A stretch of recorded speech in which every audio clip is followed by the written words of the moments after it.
Russia దేశంలో ఇవాళ మాకేదో స్పెషల్ క్లాస్ ఉంది, అర్జెంట్గా రావాలంటే పరిగెత్తుకుంటూ వచ్చేసాం. తీరా చూస్తే ఇంగ్లీషు. ఇదేంటిది ఇంటర్మీడియట్ అని ఉంది, B1 B2 అయిపోయింది నాది ఇంటర్మీడియట్. 20 సంవత్సరాలు ఇదే కదా చదువుకొని వచ్చింది ఇంగ్లీషే, మళ్ళీ ఎందుకు మాకు రాదా? ఒక క్లాస్ అయిపోగానే చూసారా అందరూ శబరిమల కొండకు దర్శనానికి వెళ్తున్నట్టు ఎలా లైన్ లో వెళ్తున్నారో. స్వామి ఏ శరణమయ్యప్ప. ఇవాళ మనం వైల్డ్ బెర్రీస్ లో పరుపు ఒకటి ఆర్డర్ పెట్టాం. యూనివర్సిటీ వాళ్ళు ఇచ్చిన పరుపు బాలేదబ్బా, చాలా గట్టిగా ఉంది, పడుకోవడానికి అవ్వట్లేదు. చూసారా అక్క తీసుకొచ్చేసింది, అది అలా స్కాన్ చేస్తారనమాట. వైల్డ్ బెర్రీస్ అంటే సేమ్ మన ఫ్లిప్కార్ట్ అమెజాన్ లాగా అనమాట. రష్యా దేశంలో అవి రెండు ఉండవు, ఇప్పుడు వైల్డ్ బెర్రీసే ఉంటుంది. ఈ పరుపును చూసినప్పుడు నాకు డౌట్ వచ్చింది, ఇదేంది పరుపు అని ఆర్డర్ పెట్టిన దుప్పట, ఇదేంది రోల్ చేసి ఇచ్చారు, నాకేం అర్థం కాల.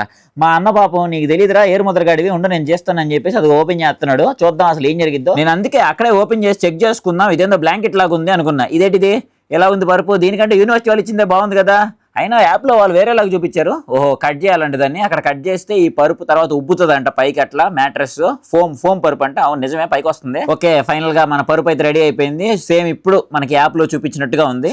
సారీ అన్న, బేసిక్ గా నాకు కొంచెం తొందర, దానివల్ల నా బతుకంతా చిందర వందర. ఈ పరుపు వల్ల కొంచెం లైట్ గా టెన్షన్ అయింది, అందుకే కాఫీ తాగడానికి పక్కన సూపర్ మార్కెట్ కి వచ్చాను. ఇక్కడ కాఫీ ఎంత కాస్ట్లీ అబ్బా, ఒంగోలు సెంట్రల్ కేసు సూపర్ ఉంటుంది. సరే మరి బాయ్.